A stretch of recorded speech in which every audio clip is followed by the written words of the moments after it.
Hey, we are so excited to be back. We were on vacation, and as many of you know, vacation sometimes is more stressful than just staying home. And as we were finishing the year out, and now we're in 2018, we made it. My wife and I, we were reflecting on 2017.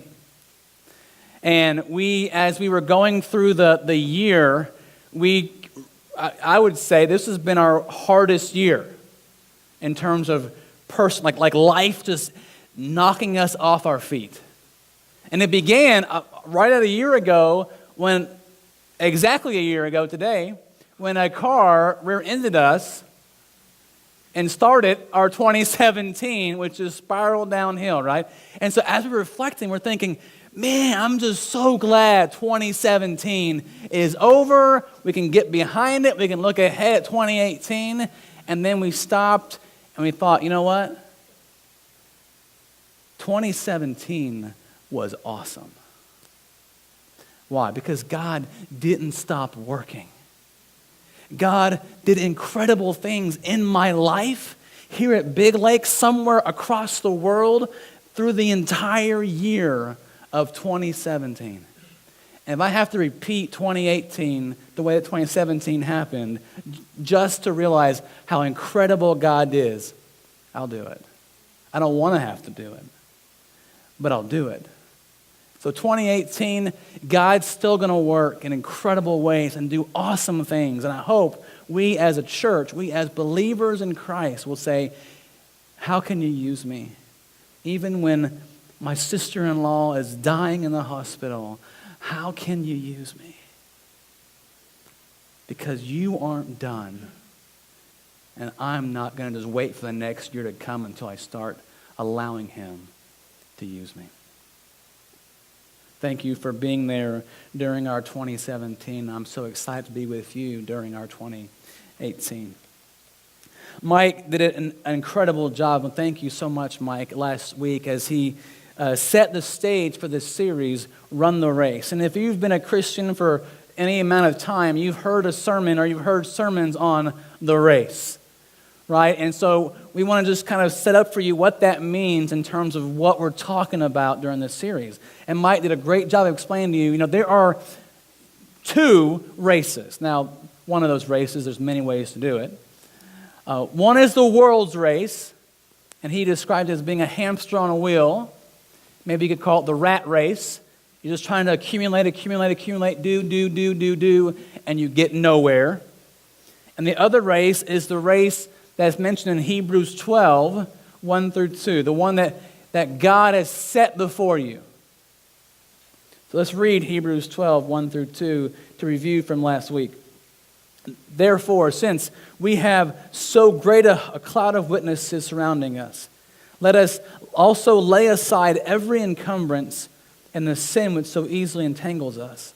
And let us run with endurance the race that is set before us, fixing our eyes on Jesus, the author and perfecter of faith, who for the joy set before him endured the cross, despising the shame, and has sat down at the right hand of the throne of God. If you remember, this chapter is right after 11. That's how that works numerically, right? And in 11, we call it the Faith Hall of Fame, where you hear about the faith of so-and-so. He had this faith, and they had this faith, and it's incredible thing, and you're thinking, how can I live up to that? And Mike told you, many of these people, in fact, like almost all of them, through their life were just failures, making huge blunders, huge mistakes, and even huge sin. Yet, when God put something in front of them, this particular thing that happens in this faith chapter in 11, they were obedient. It didn't disqualify them from being used by Him. And in that moment, they were faithful. The challenge is, will we be faithful in those moments? As the race is before you, Christ is ahead of us. Will we be faithful and follow in Jesus' footsteps? Mike helped define the race, like this is what it is. And I get the the honor of telling you what does it take to run it. Because we oftentimes in the church, we tell you to go run it and don't tell you how to do it. And so hopefully you'll walk out of here at least saying, well, I have something I can at least try. Because it's hard. It's not easy. But sometimes we make it a little harder than it actually is. Running the race, if you remember, it may look different for all of us. In terms of, you may not be on the stage. I may not be where you're working. It may be different in terms of your context. But there are at least 3 things that are the same for all of us. And Mike talked about them. In the book of Matthew, we hear about the great commandments. You got to love God. You got to love other people. And then you got to go and make disciples. Today's talking about how do we make disciples. That word has been used in churches for hundreds of years. And they taught us, I remember when I was a kid, it was like a 10-week class you took, and you graduate, and now go and do it. And it never made sense to me. Maybe it does for you, it doesn't make sense to me, I don't get it. And so we've overcomplicated what it means to be a disciple and to go and make more disciples. And so I want to just make it a little more simpler, looking at the book of John, chapter 1. And in that chapter, we have this guy named John the Baptist, who is not the John that the book of John is named after. Different John. You see, the name John was really common back then, kind of like the name John is today. A running joke in our other church before here in Frostproof was, if you don't know his name, just call him John. And it worked. If you just, all you had to do is know who's not named John, and you're good. And just call him John, and you're right. It worked so many times, it was ridiculous. It was the same way back then. John was a really common name. And so John, the author of John, was the disciple John, who is not John the Baptist. Just want to make that clear to you guys. Talking to me? Oh, great. My kid. So John chapter 1, verse 35 through 46. Again, the next day, John the Baptist was standing with 2 of his disciples. Remember, he was baptizing people. He was preaching and teaching about this coming Messiah who's going to come and change the world, and he's preparing the way for Jesus. And he has people following him, and they're disciples. Being a disciple back then literally meant following in their footsteps. As your leader, as your rabbi, your teacher led down the dust pathway, you walked in his footsteps. The saying was, may your dust from your feet land on my robe. That's what it was about. You just follow the leader. You follow the teacher. And so John the Baptist has some followers. He has some disciples. He's teaching. He's the up-and-coming new guy. 35 again. And the next day, John was standing with 2 of his disciples, and he looked at Jesus as he walked, and he said, behold the Lamb of God. And the 2 disciples heard him speak, and they followed him. I never caught just what is happening here before until I was kind of digesting it this week. They heard him speak, and they followed Jesus. Verse 38, and Jesus turned and saw them following and said to them, what do you seek? They said to him, Rabbi, which means teacher, where are you staying? He said to them, come and you will see. Now, first of all, do you realize what happened here? John, this teacher, this rabbi, has followers following him. He has authority. He has power. He's the up-and-coming new thing. He points to a guy and says, behold the Lamb of God, and his people abandon him and leave to the new greatest best thing. No one here would hold it against John and say, he's probably a little bit offended. Maybe he got his feelings hurt. But we don't see that in John the Baptist. In fact, later on, we'll see the opposite taking place. Why? Because John, in his context, was teaching about something he didn't fully understand, but he knew was important. And as soon as he could, and he saw the better teacher, the one he's teaching about, he's sending his people over there. Because that's what I've been trying to teach you about. I brought you this far. Now go and learn from the actual master. And so, in earthly terms, John lost some authority. He lost some power. But he empowered his disciples to go and learn from a greater source. He pointed them to Christ. Come.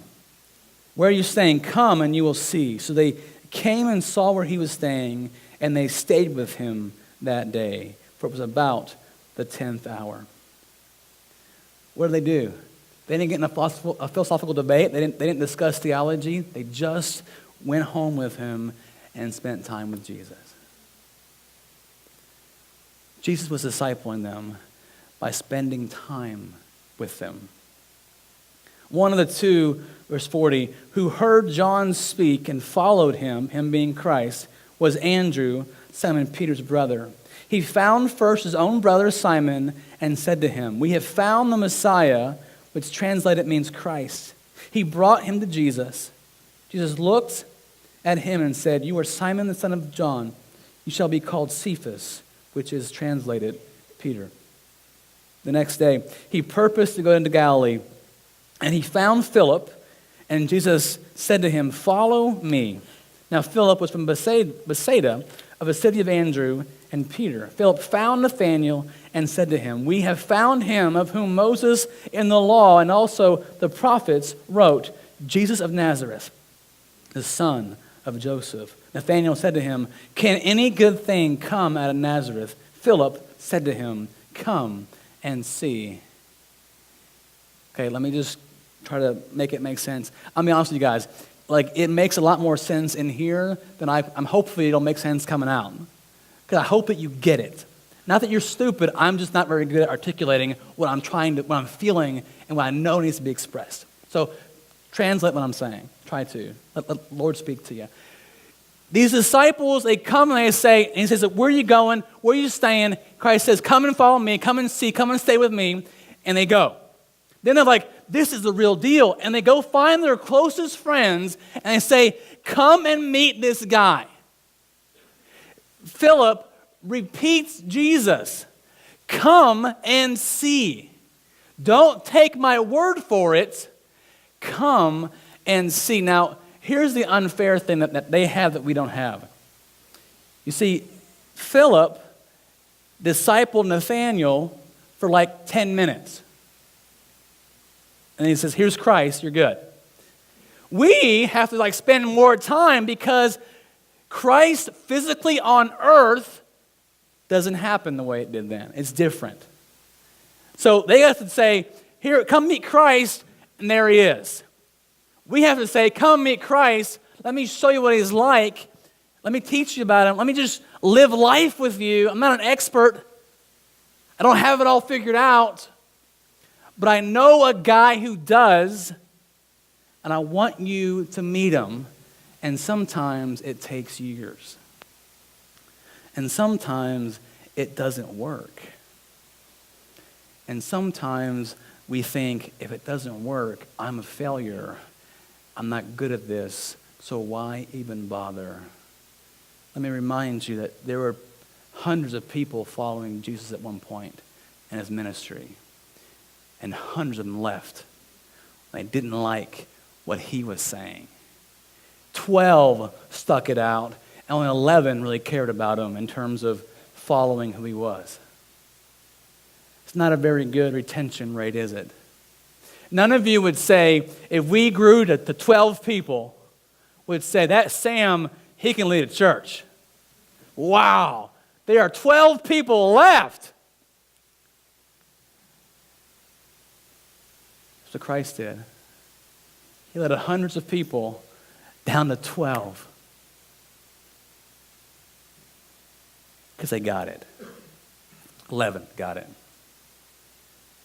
And they changed the face of the world by going out and just living life with people. going out and walking beside people, going out and day by day teaching people about a guy who knows a lot more than they did.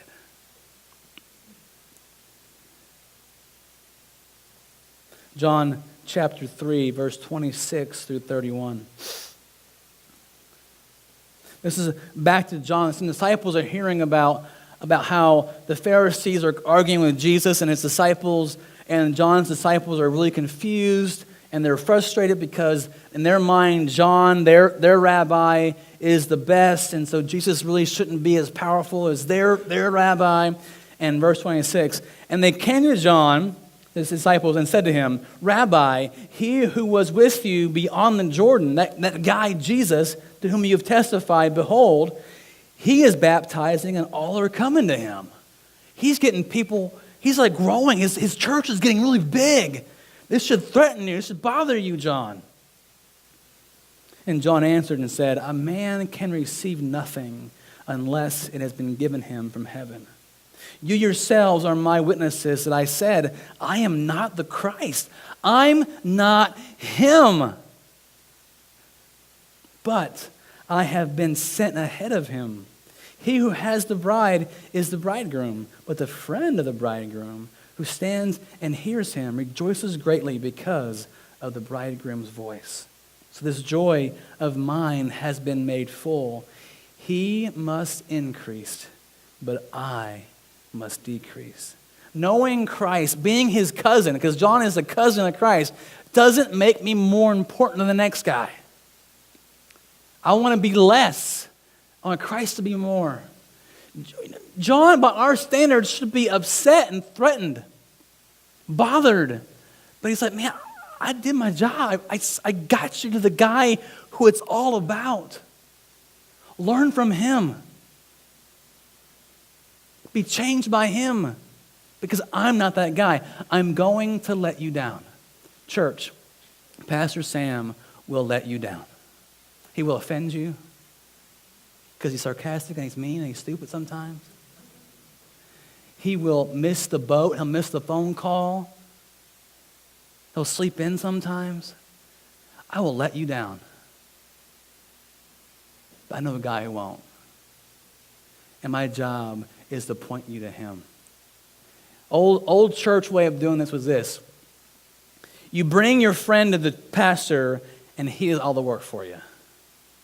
Right? I know a guy, pastor, he needs the Lord. Will you come and speak to him? I'll do it. But chances are, because of your relationship with that person, you're more qualified than I am. They don't know me. I'm a stranger. You're the guy. You're the girl they know. That's what discipling is. It's just building a relationship, walking and being available, not being perfect, not having all the answers, but pointing people to a God who does. And if we can just simply be transparent and honest with people and say, listen, because I'm a Christian doesn't mean I've got it all figured out. In fact, I know I don't have it all figured out because I'm a Christian. All I'm trying to do is walk as best as I can in the footsteps of Jesus, and I hope his dust will land on my robe, because that means I'm closer to him than I was before. And maybe one day I'll get really dirty from him.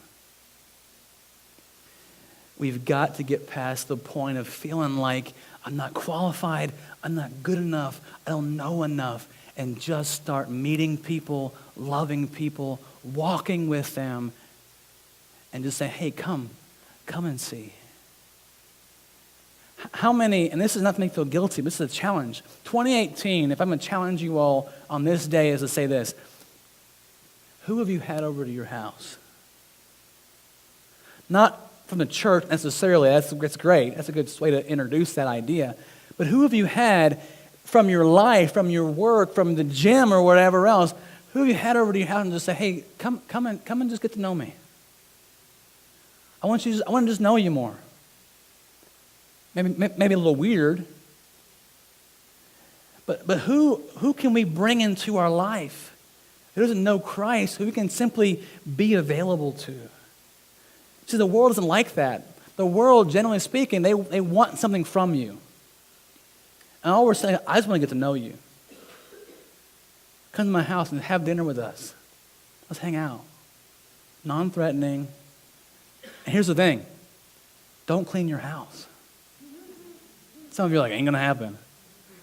Why? Because I'm messy at home when you're not around. I'm not perfect.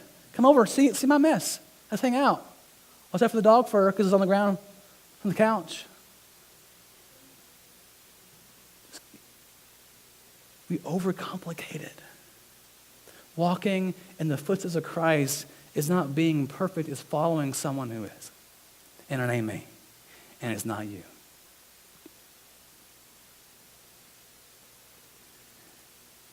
Did I make it too simple for you? Some of you are like, people to my house, that's never going to happen. Take them to Dairy Queen, that's fine. Whatever. Get busy, church. Because God is doing something. And I don't know about you, I don't want to miss the boat.